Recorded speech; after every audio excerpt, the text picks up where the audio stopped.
Assalamualaikum warahmatullahi wabarakatuh.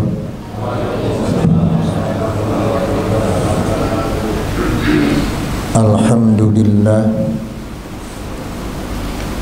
alhamdulillahilladzi faddala ba'du ibadihi bil ulumil ilahiyah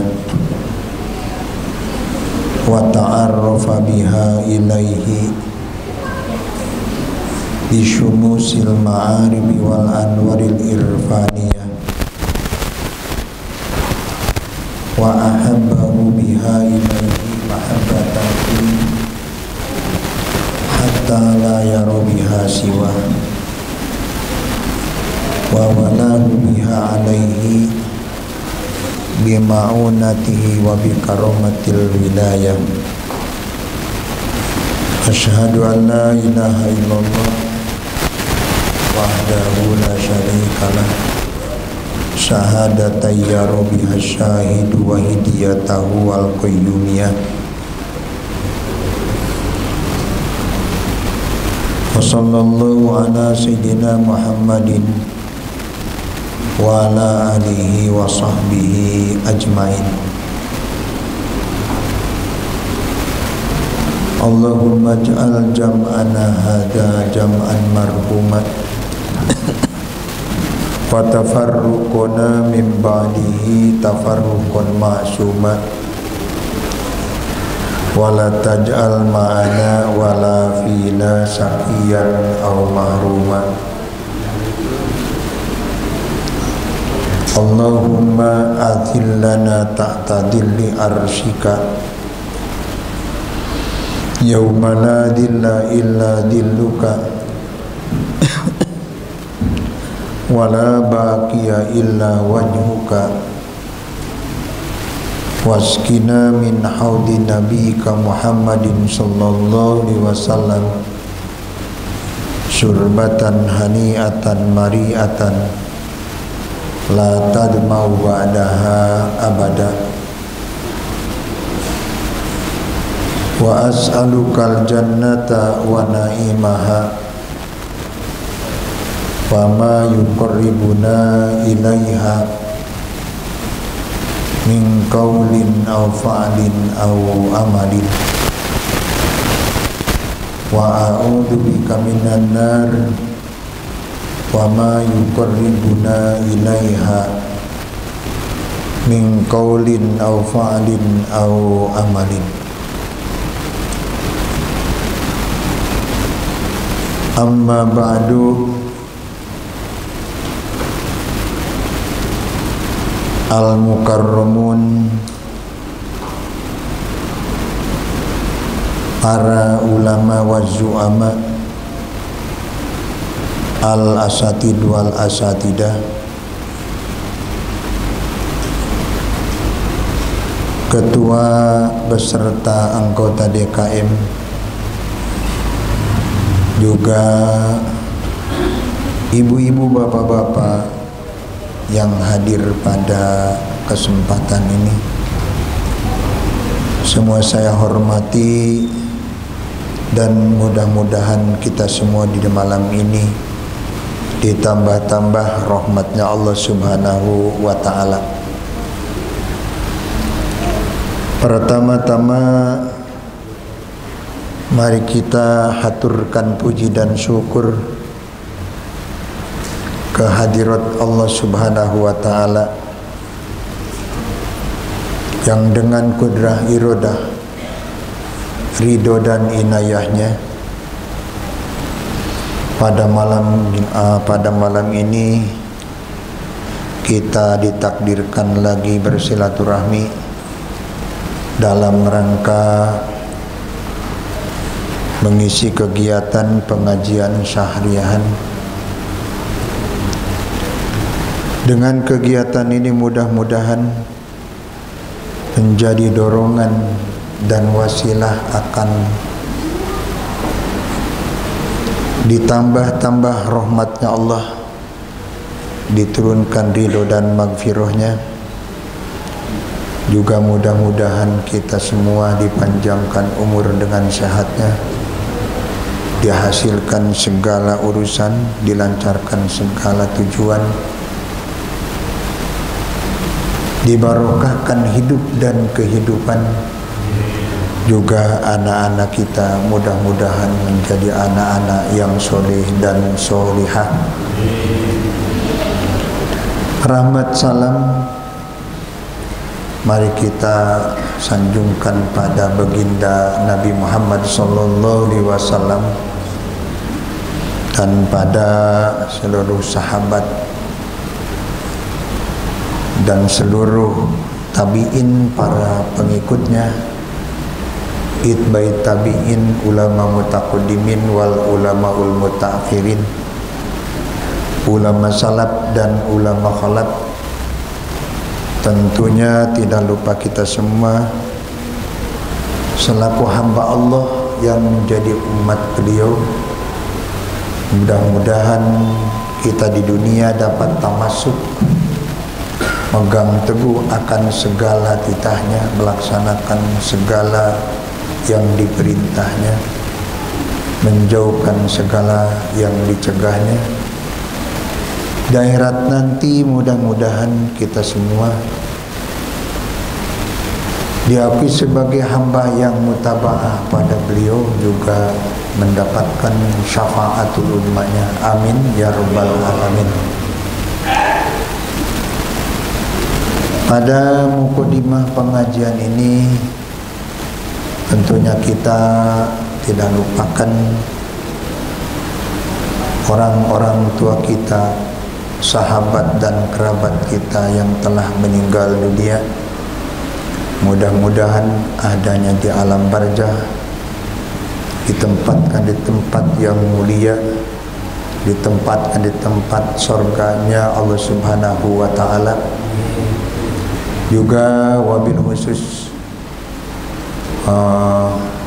Ibunda Al-Ustad Karnadi yang baru 3 hari meninggal. Mudah-mudahan diterima iman dan Islam dan diterima segala kebaikannya, diampuni segala kesalahannya. Al-Fatihah. A'udzu billahi minasyaitonir rajim. Bismillahirrahmanirrahim. Alhamdulillahi rabbil alamin. Ar-Rahmanir Rahim. Maliki yaumiddin. Iyyaka na'budu wa iyyaka nasta'in. Ihdinas siratal mustaqim. Siratal ladzina an'amta 'alaihim ghairil maghdubi 'alaihim waladdallin. Ibu-ibu, bapak-bapak, hadirin jemaah pengajian yang saya hormati, yang namanya kegiatan pengajian seperti tentunya sering kita dengar bahwa pengajian itu sangat besar fadilahnya. Juga pengajian itu suatu kegiatan yang diwajibkan Allah Subhanahu wa taala. Tidak ubahnya wajibnya sembahyang. Karena jika kita melakukan suatu pengabdian tapi tidak dengan ilmunya, maka pengabdian kita sia-sia, tidak diterima. Ulama usul fikih mengatakan, min babi ma la yatimul wujub illa bihi fahuwa wajibun. Sesuatu yang tidak akan sempurna atau tidak sah, tidak diterima amalan kalau tidak dengan sesuatu itu, maka wajib. Ibadat kita tidak dengan ilmu, maka ibadat kita tidak diterima. Salat kita wajib, maka ngajinya juga wajib. Tapi yang ada di benak kita, umatul muslimin wal mu'minin, pengajian itu seakan-akan rendah sekali nilai tugasnya. Tidak seperti wajibnya sembahyang atau wajibnya sholat. Padahal wajib sholat dan wajib ngaji itu sama-sama suatu kewajiban yang tidak boleh ditinggalkan, yang konsekuensinya ketika dilakukan mendapat pahala, dan jika ditinggalkan mendapat ancaman dan siksa. Untuk mendapatkan fadilah yang besar dari pengajian, banyak yang kita lakukan. Yang paling akhir kewajiban atau tugas kita dalam pengajian, merawat dan mengatur akidah kita ketika melaksanakan pengajian. Selain daripada syarat-syarat yang lain, maka kita hadir di pengajian untuk mendapatkan pahala. Jiwa kita, kalau kebetulan kita sebagai pendengar, maka jiwa kita dudukkan ada di alam kursi. Kalau kita jadi mustami, jadi pendengar, maka jiwa kita ini letakkan, dudukkan di alam kursi. Apa itu alam kursi? Alam kursi makom koidul ilmi, tempat tumalinya, tempat mengikatnya ilmu Allah. Jadi kita hadir di satu pengajian tidak punya apa-apa kemampuan untuk berpikir dan mengartikan segala sesuatu, kecuali hakikatnya adalah anugerah Allah Subhanahu wa ta'ala. Bahayanya ketika kita belajar, kita mendengarkan pengajian, kita mengaku bahwa kita ini bisa mengertikan sesuatu, bisa memahami sesuatu, tanpa anugerah Allah. Itu menjadi punya kerjaan di samping pekerjaan Allah. Ketika pekerjaan Allah ada yang menyekutukan, maka hukumnya musyrik. Jadi jika tidak dirawat akidah kita dalam pengajian, bisa-bisa pengajian ini menjadi wahana kemusyrikan. Jadi di samping fadilah yang besar, maka kita penting mengkoreksi tata cara belajar atau mengaji dari mulai tugas-tugas yang zahir sampai tugas-tugas yang batin. Ketika di suatu saat kita menjadi yang berbicara, baik dalam pengajian atau di keluarga atau di hadapan anak dan cucu, kita berbicara, maka dudukan jiwa kita ini ada di makom ilmu atau alam kursi.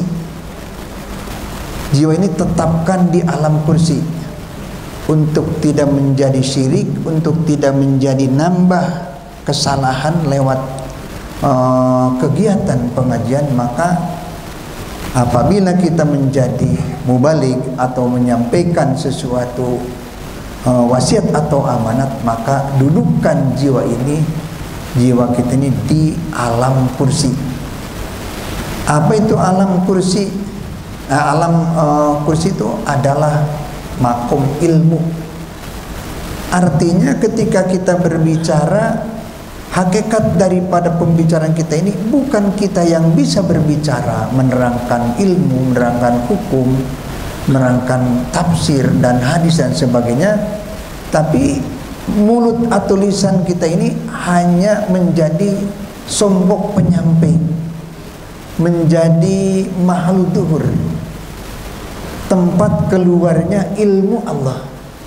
Bukan kita yang bisa berbicara, yang bisa menerangkan, yang bisa menyampaikan, tapi hakikat daripada seluruh ilmu adalah ilmunya Allah Subhanahu wa ta'ala. La ilma lana illa ma 'allamtana.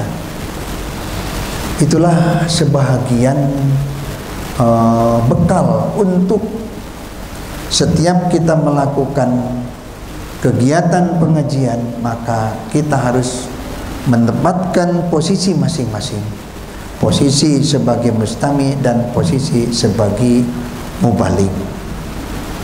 Sebelum kita lanjutkan kajian kita yang alhamdulillah pada malam ini adalah bulan yang kedua. Bulan yang lalu kita telah memulai kajian satu kitab, yaitu kitab Al-Jami'ul Mughni. Alhamdulillah di bulan yang lalu kita telah melihat arti daripada makna daripada Bismillahirrahmanirrahim.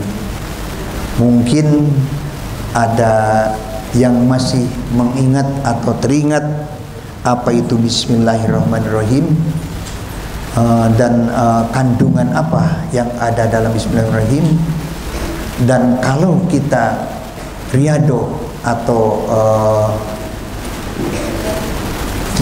meningkatkan kandungan Bismillahirrahmanirrahim, harus berapa kali dibacanya, harus berapa hari berpuasanya, mungkin ada masih ingat atau juga telah lupa. Sebelum kita melanjutkan, mari kita bertawasul pada mu'alif atau pada guru-guru, agar pengajian kita ini dapat barakah dan dapat rahmat juga maunah daripada guru-guru kita. Melalui bacaan yang biasa dibaca sebelum pengajian dilanjutkan, mari kita bersama-sama. Rabbi fanfa'na bibarakatihim wadinal husna bihurmatihim wa amitna fi tariqatihim wa mu'afatin minal fitani. Rabbi fanfa'na bibarakatihim wadinal husna bihurmatihim wa amitna fi tariqatihim wa mu'afatin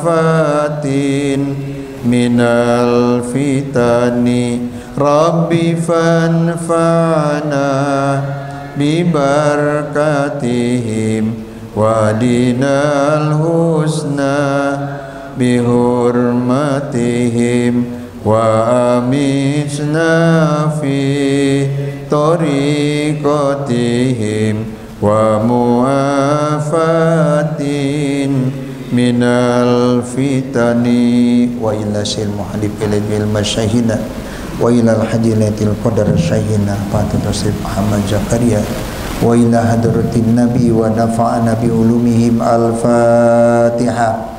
A'udzu billahi minasy syaithanir rajim. Bismillahirrahmanirrahim. Alhamdulillahi rabbil alamin. Ar-Rahmanir Rahim. Maliki yaumiddin. Iyyaka na'budu wa iyyaka nasta'in. Ihdinas siratal mustaqim. Siratal ladzina an'amta 'alaihim ghairil maghdubi 'alaihim waladdallin. Yang punya kitabnya, mari kita buka halaman pertama.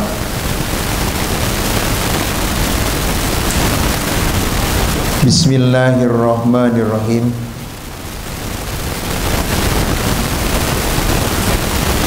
Selintas bismillah, bismi tajali asma, Allahi tajali dat, Ar-Rahmanirrahim tajali sifat.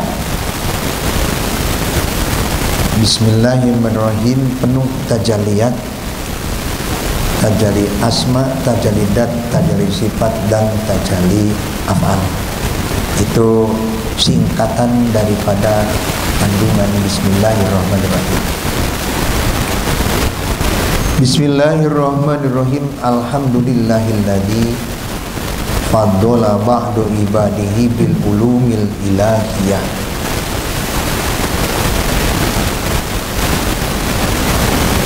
Alhamdulillahi, puji maklum bagi Allah atau segala puji bagi Allah. Alladzi faddala ba'du ibadihi, yang telah memberikan fadl atau derajat luhur pada sebagian hamba-hambanya bil ulumil ilahiyati, ditingkatkan derajatnya sebab memiliki, memahami dan mengamalkan ulumul ilahiyah atau ilmu ketuhanan. Wa ta'arrafa biha, dengan ulumul ilahiyah tadi Allah menakdirkan hambanya menjadi ma'rifat pada Allah. Bisumusil ma'arifi, dengan ilmu ma'rifat yang diserupakan dengan cahaya matahari yang terang benderang. Wal anwaril irfaniyati, dan cahaya-cahaya kemakrifatan. Wa ahabbahu biha, alhamdulillahi, dimulain kitab dengan hamdalah atau pujian. Kalau puji dikumandangkan itu setelah anugerah nikmat diterima, setelah keberhasilan diterima, maka pujian yang dikumandangkan. Seperti ketika datang musibah, maka istirja, inna lillahi wa inna ilaihi raji'un. Atau ketika menemukan sesuatu yang memang mengherankan, katakan subhanallah. Di sini dimulai dengan alhamdulillah, lafaz hamdalah, muji pada Allah. Kenapa kita harus muji pada Allah? Satu, alhamdulillah itu disebut ibtida majazi. Bismillah ibtida hakiki. Artinya sama, bismillah dan alhamdulillah itu jadi permulaan. Maka setiap kegiatan keagamaan semuanya dimulai dengan bismillah dan alhamdulillah. Disebut ibtida majazi. Kenapa harus muji? Karena kandungan kitab Al-Jamil Mughni ini adalah penuh dengan hikmah dan makna-makna yang luar biasa untuk menghidupkan keimanan, menghidupkan kemarifatan, menghidupkan tajalli kita pada Allah Subhanahu wa taala. Satu kitab ini kalau disingkatkan, kalau disimpulkan melalui uraian-uraian yang panjang, melalui pasal-pasal dan bab-bab yang diterangkan dalam kitab ini, kesimpulan akhir daripada satu kitab ini adalah Ibna Tashad. Ibna hilangkan pengakuan punya diri. Ibna lebur, hapus pengakuan punya diri dan punya kerjaan diri. Tashad, lalu musyahadah pada Allah Subhanahu wa taala.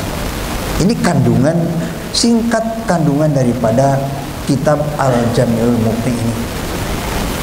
Insyaallah nanti pada babnya, pada pasalnya akan dijelaskan apa itu fana, dan apa itu musyahadah. Sementara sebelum kita mencapai pada babnya yang khusus, maka melihat dulu bahaya akibat daripada pengakuan punya diri dan punya pekerjaan diri. Dalam ilmu akidah, semua pekerjaan adalah af'alnya Allah, pekerjaan Allah. Itu mutlak, tidak bisa ditawar-tawar. Semua pekerjaan adalah af'alnya Allah, pekerjaannya Allah. Para ulama ahli tauhid mengatakan laisa li ghairihi fa'lun minal af'al. Tidak ada pekerjaan selain pekerjaan Allah, baik itu af'al muhtar atau af'al mudhar. Apa af'al muhtar? Af'al Allah, pekerjaan Allah yang dapat dilihat pada aktivitas makhluk. Aktivitas makhluk yang kita akui pekerjaan kita itu hakikatnya af'al Allah atau pekerjaan Allah.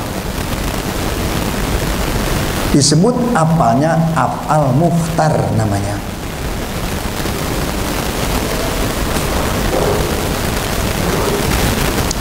Yang kedua, af'al Allah itu disebut af'al mudhar. Af'al mudhar pekerjaan Allah yang tidak ada campur tangan makhluk, seperti Allah membuat bulan, matahari, bumi, daratan, lautan. Tidak ada ceritanya nenek moyang kita dulu ngikut membuat lautan ke sana ke pantai. Tidak ada ceritanya nenek moyang dulu ikut membuat gunung-gunung di Purwakarta atau di Cianjur. Di perbuatan Allah yang tidak dilihat ada campur tangan aktivitas makhluk, namanya af'al mudhar.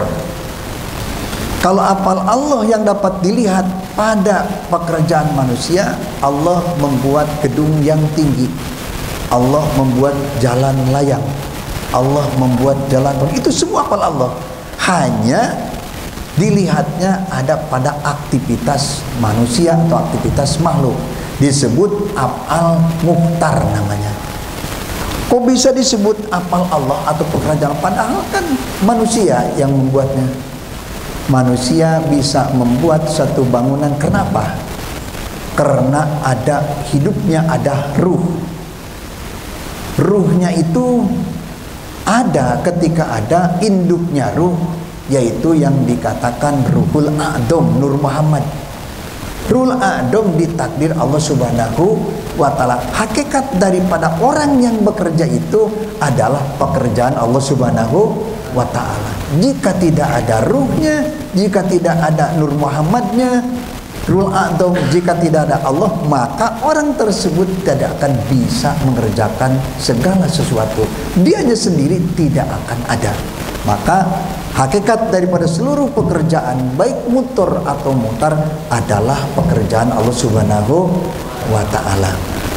Allah berfirman dalam Al-Quran, wallahu khalaqakum wa ma ta'malun. Allah menakdirkan kalian dan seluruh pekerjaan kalian. Kita semua dan kerjaannya adalah apanya Allah Subhanahu wa ta'ala. Bahayanya ketika kita mengaku bahwa suatu pekerjaan adalah afal kita, kita jadi syirik namanya. Menyekutukan pekerjaan, ada pekerjaan Allah dan ada pekerjaan kita. Itu namanya syirik.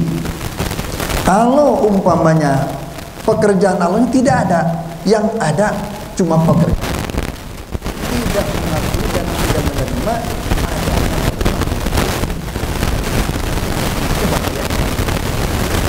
dalam kitab ini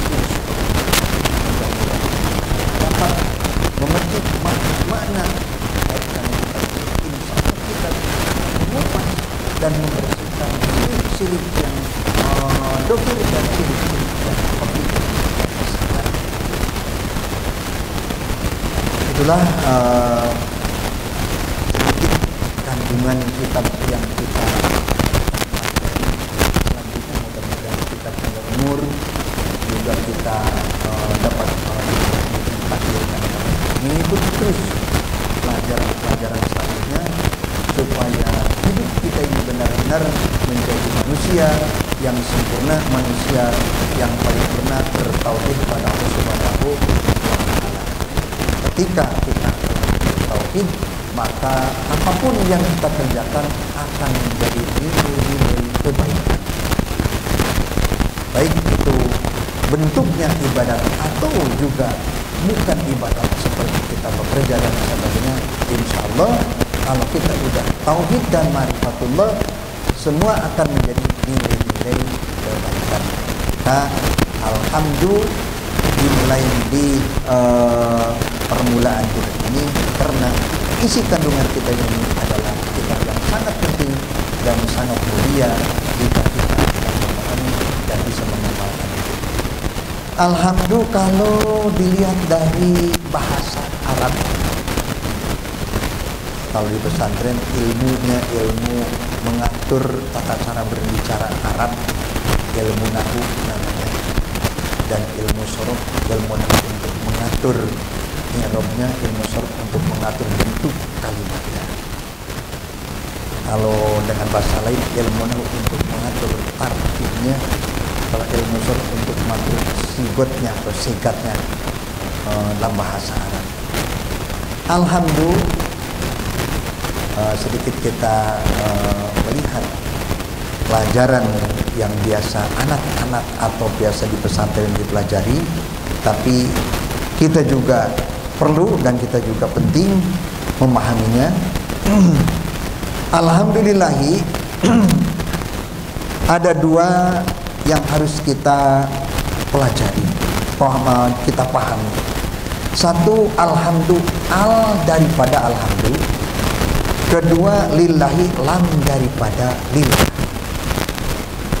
Al daripada alhamdulillah itu mengandung tiga makna. Satu, dikatakan al lil jinsi namanya. Al itu alnya lil jinsi. Dikatakan jinsul hadid, artinya jenis hadid. Yang kedua dijadikan al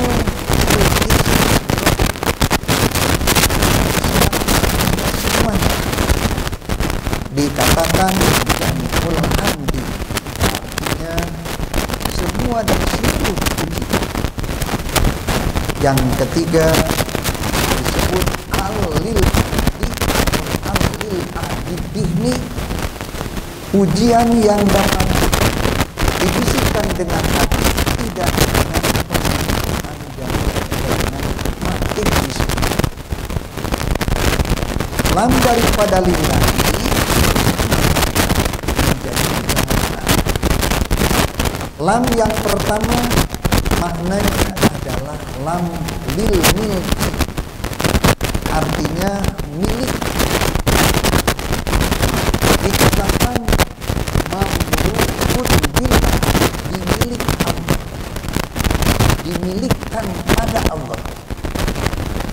Yang kedua muhtasun billah, ditentukan atau dikatakan ditentukan.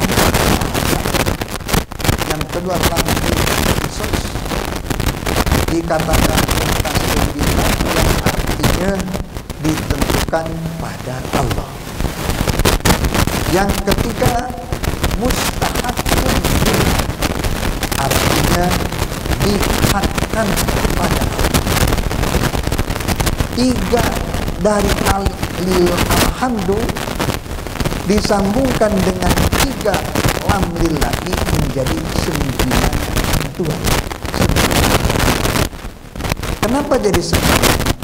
Tiga dari alhamdulillah, ada yang pertama al lil jinsi, al lil jinsi masuk ke lillahi, ada lil jinsi yang mamlukun billah. Bahwa jinsul hamdi mamlukun billah. Seluruh puji Allah. Milik Allah, semua puji milik Allah. Tidak ada bagian untuk makhluk. Hakikat daripada puji, tidak ada bagian untuk makhluk.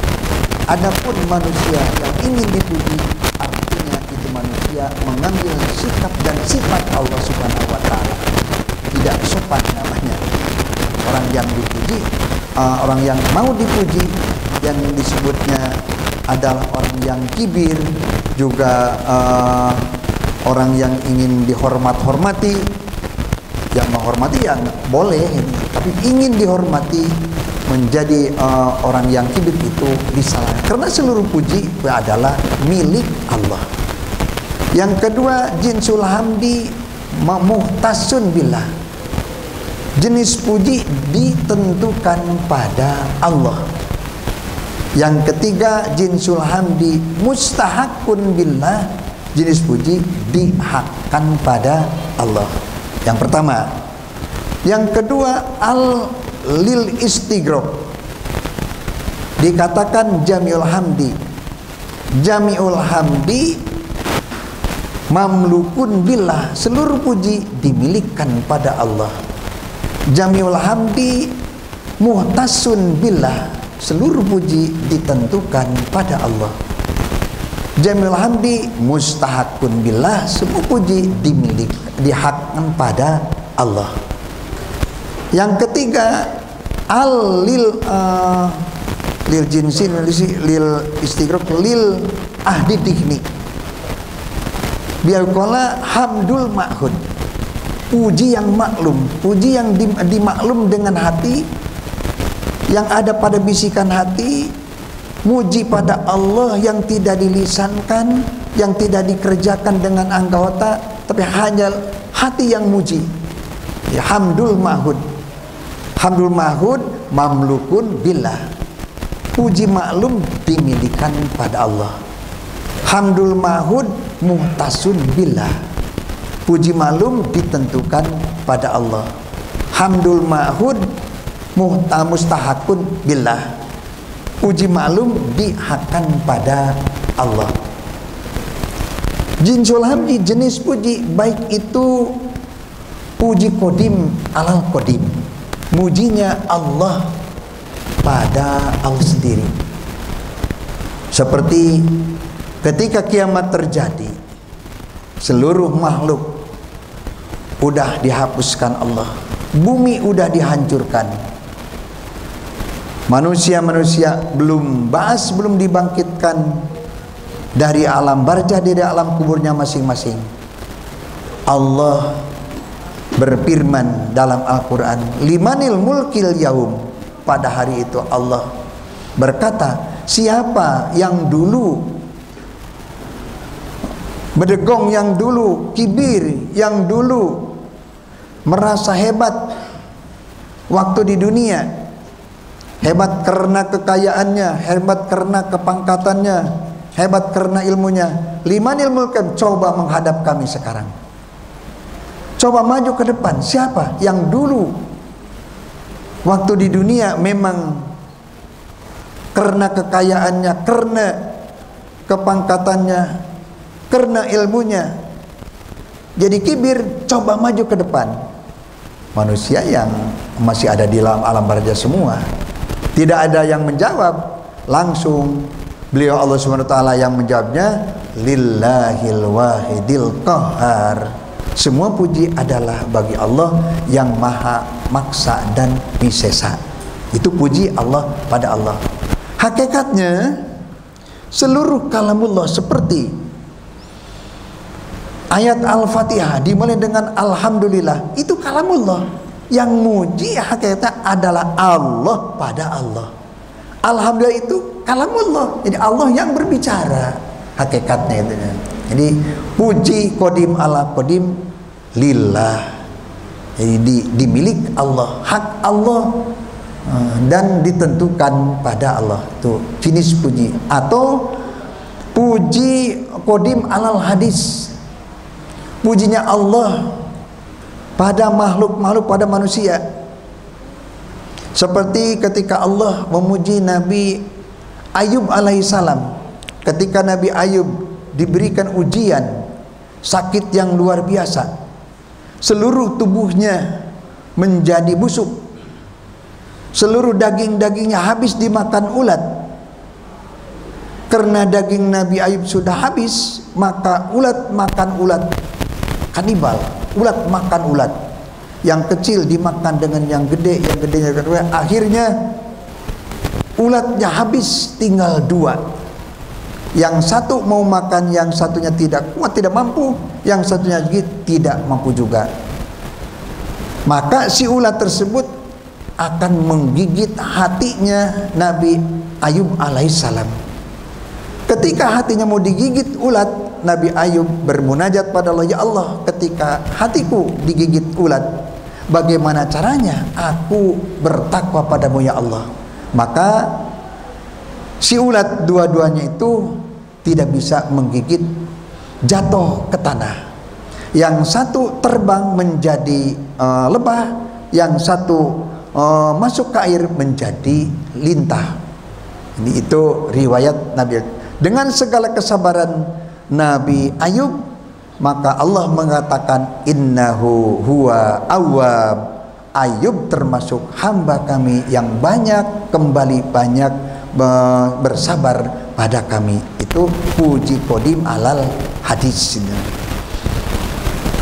Puji hadis alal hadis, puji manusia pada manusia. Hakikatnya pujian orang lain pada kita, hakikatnya orang tersebut itu adalah Allah yang menakdirkan mau memuji kita. Maka ketika kita dipuji dengan orang lain, jawab alhamdulillah. Mungkin perasaan orang yang memuji, waduh GR dia ke saya puji, dia merasa girang, merasa gembira. Padahal kita mengembalikan bahasanya. Mereka muji pada kita, kita jawab alhamdulillah, jangan muji padaku. Hakikat pujian adalah pada Allah Subhanahu wa taala. Aku hakikatnya tidak punya untuk derajat dipuji, karena puji semuanya hanya dimiliki Allah, dihakkan Allah, dan semuanya untuk Allah. Puji hadis alal hadis. Jadi semua puji qadim alal qadim, puji qadim alal hadis, puji hadis alal hadis, puji hadis alal qadim seperti mujinya mutakin pada Allah Subhanahu wa taala, itu semua lillah, itu dimilikan pada Allah, ditentukan pada Allah, dan dihakkan pada Allah Subhanahu wa taala. Itu hanya sekitar daripada kajian atau daripada kalimat arti daripada alhamdulillah dan lamnya dari lillahi ta'ala. Selanjutnya alladzi faddala ba'da ibadihi, Allah yang telah memberikan fadl, derajat luhur pada sebahagian hamba-hamba. Fadl, di samping fadl ada adil. Fadl itu bisa dikatakan kalau di zaman kita ini bonus, kelebihan dari pekerjaan, pemberian yang lebih dari pekerjaan. Seperti pegawai negeri. Pegawai negeri kerja 12 bulan. Ketika ketemu lebaran Idul Fitri, ada gaji ke-13. Padahal kerjaannya 12 bulan. Gajinya ada 13 bulan. Itu fadl namanya. Fadl diberikan pada karyawan atau pekerja yang baik-baik. Kalau pekerja yang nakal, bukan fadl yang akan diterima, malah bisa mendapat sanksi hukum atau dapat siksaan, bisa dipukul satpam kalau karyawan atau pekerja yang nakal. Jadi fadl itu akan diberikan pada orang yang baik-baik, orang yang jujur, orang yang amanah. Fadl kelebihan dari pekerjaan. Fadl Allah diberikan pada orang yang bertakwa, pada orang yang beramal. Allah Subhanahu wa taala memberikan fadl, memberikan pahala bagi orang-orang yang beramal. Harga yang paling murah, fadl itu 1 berbanding 10. Di samping fadl ada adil. Kalau adil menempatkan sesuatu pada haknya pas. Kalau kita melakukan satu kejahatan, satu pula siksaannya. Allah berfirman dalam Al-Quran mengenai orang-orang yang mendapatkan fadl. Man jaa bil hasanati falahu asru amsalihha. Siapapun orangnya yang mengerjakan sesuatu kebaikan, maka akan diberi 10 pahala, 10 ganjaran. Itu harga paling murah. Sesuai dengan kemarifatan, dengan tingkatan takwanya, maka bisa jadi kenaikan fadl. Dari 10 bisa 1 kali ngamal, fadl padilahnya menjadi 70 padilah. Apa itu padilah? Kalau dijadikan satpam 70 satpam. Kalau dijadikan gedung jadi 70 gedung. Kalau dijadikan taman menjadi 70 taman. Kalau dijadikan buah-buahan pohon menjadi 70 pohon. Itu fadl atau padilah. Semakin tinggi derajat tajali pada Allah, musyahadah pada Allah, derajat keimanannya, maka semakin banyak padilahnya. Sehingga banyak amalan yang tidak tahu malaikat berapa jumlah fadlnya, padilahnya, berapa jumlah pahalanya. Apalagi setan tidak tahu. Orang yang tinggi derajat kemarifatannya, jadi tinggi derajat ketakwaannya, maka padilah daripada amalnya tidak diketahui setan, maka tidak bisa diganggu. Malaikat juga tidak mengetahui, hanya Allah yang mengetahui berapa banyak padilah amal orang tersebut. Itu bagian amal yang biasa. Ada lagi yang luar biasa, amal yang dikatakan Allah dalam Al-Quran yang harga awalnya 700 padilah. Kalau tadi tasbih subhanallah sekali 10 padilah, paling murah. Alhamdulillah sekali 10 padilah. Allahu Akbar sekali 10 padilah. Ayat Al-Quran 1 kalimat 10 padilah. Itu harga awal. Ada lagi amalan yang harga awalnya 700 padilah. Apa itu? Sodakoh jariyah. Allah mengatakan dalam Al-Quran, mathalul ladina yunfikuna amwalahum fi sabilillah kamathali habatin ambatat sab'a sanabila fi kulli sumbulatin mi'atu habbah. Perumpamaan amal padilah bagi orang yang bersedekah, orang yang jariyah, yang amal soleh lewat pemberian harta bendanya. Kamathali habatin ambatat, seperti kita menanamkan satu biji, katakanlah biji padi. Kalau kita menanamkan satu biji padi, kemudian tumbuh menjadi 7 pohon, menjadi 7 pohon padi. Satu biji padi jadi 7 pohon padi. Itu kalau di zaman sekarang termasuknya memang pertanian yang belum maksimal, pertanian kurang bagus.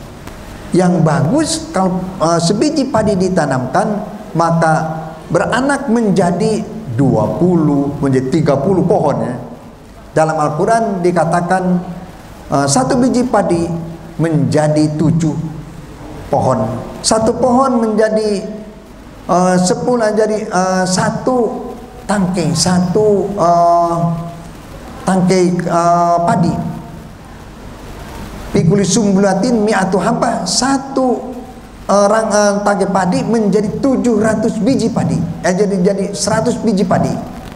7 pohon menjadi 700. Satu biji padi menjadi 700 biji padi. Itu gambaran orang yang beramal melalui sedekah, infak jariyah, untuk masjid, untuk madrasah, untuk sarana pendidikan sebagainya, untuk orang miskin, untuk orang duafa. 1.000 rupiah diberikan, maka Allah memberikan, menjanjikan 700.000 padilah. 1 juta kita persembahkan, kita salurkan untuk pembangunan masjid, untuk pembangunan majlis taklim dan lain sebagainya, maka 700 juta Allah mempersiapkan padilahnya. Ketika amalan kita mendapat padilah yang banyak, maka otomatis amalan yang banyak padilahnya menjadi banyak menghapuskan dosa. Innal hasanat yudhibna sayiat. Karena kebaikan itu menghapus kesalahan, menghapus dosa. Secara tidak langsung, apapun yang amal kita lakukan mendapat pahala, maka itu artinya sudah menjadi nilai-nilai pertobatan. Innal hasanat yudhibna sayiat. Setiap kebaikan menghapuskan kesalahan. Apabila kita berkorban atau menyalurkan harta benda menjadi infak 1 juta, berarti 700 juta mendapat pahala, menjadi 700 juta bentuk dosa yang dihapuskan Allah Subhanahu wa ta'ala. Itu luar biasa itu.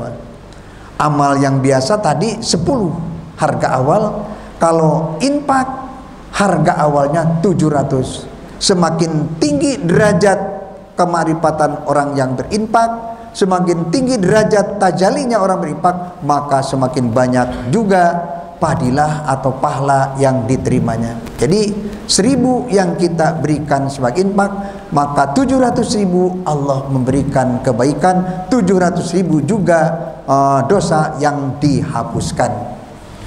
Menurut ulama-ulama, ada yang mengatakan 700.000 bentuk dosa kecil, katanya itu. Kalau dosa besar harus diadakan ritual khusus pertobatan mengenai tobat dosa-dosa besar. Tapi menurut ulama lain, seluruh dosa juga bisa dihapuskan dengan amalan-amalan kita. Bapak-bapak sekalian atau ibu-ibu, maka marilah kita dari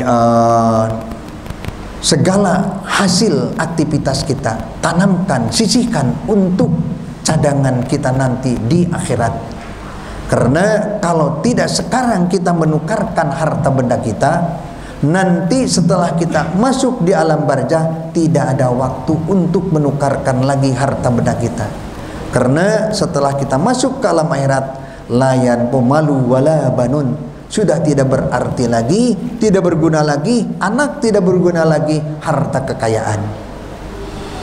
Kalau sekarang masih kita bebas untuk menukarkan harta kekayaan kita, menukarkan kekuatan kita, ilmu kita dan sebagainya untuk bekal nanti di akhirat. Kalau kita umpamakan kita akan masuk ke daerah lain, ke daerah akhirat yang tidak akan bisa kembali lagi, seperti kita akan masuk ke negara lain, kita akan masuk ke negara Amerika umpamanya, atau Saudi Arabia umpamanya. Uang rupiah kita tidak berlaku lagi di sana, di Arab tidak berlaku lagi, di Amerika tidak berlaku lagi rupiah. Yang berlaku di Amerika dolar Amerikanya, yang berlaku di Arab real Saudi Arabianya. Sebelum kita masuk negeri Arab, maka di Jakarta, di mana di bank-bank boleh tukarkan dulu rupiah kita untuk bisa dimanfaatkan di Saudi nanti. Kalau setelah di sana kita menggunakan rupiah tidak berguna, tidak berarti lagi. Begitu pula kita sekarang di dunia lupa tidak menukarkan harta kita dengan amalan yang baik, tidak dijadikan sodako, tidak dijadikan infak. Nanti kalau sudah di akhirat baru merasa hanjakal, merasa prihatin di akhirat nanti, sehingga demo kepada Ta'ala, memohon agar dikembalikan lagi ke dunia untuk menukarkan uangnya, menukarkan hartanya, untuk menukarkan kekayaannya dengan amal-amal akhirat. Nanti kita di alam barzah memohon pada Allah, laula akhartana ila ajalin qarib fa asaddaq wa akum minas solihin. Allah, kembalikan aku ke dunia. Kalau aku dikembalikan ke dunia, akan menukarkan harta-hartaku, akan menukarkan seluruh kekayaanku untuk kehidupan di akhirat. Tapi setelah dikubur nanti. Nah, sekarang waktu di dunia pada umumnya manusia itu an-nasu nuyamun, manusia itu seakan-akan tidur di dunia ini. Wa idza matu intabahu, ketika meninggal dunia, ketika mati baru bangun dari tidurnya. Waktu dunia tidak ingat akan infak, tidak ingat akan jariyah, tidak akan amal-amal soleh. Setelah mati baru, waduh, mana amalku, mana infak saya, mana jariyah saya. Kita harus menyayangi ibu dan bapak kita, menyayangi anak dan cucu kita, menyayangi sahabat dan kerabat kita, tapi harus lebih menyayangi diri kita sendiri. Kenapa? Karena ketika datang musibah, orang lain tidak ada yang bisa nolong. Jangankan nanti setelah mati, jangankan nanti waktu kita sakratul maut, sekarang aja kita punya penyakit, dibawa ke rumah sakit, anak menengok, keluarga menengok, teman menengok, siapa yang bisa menggantikan sakit kita? Tidak ada, tidak semua.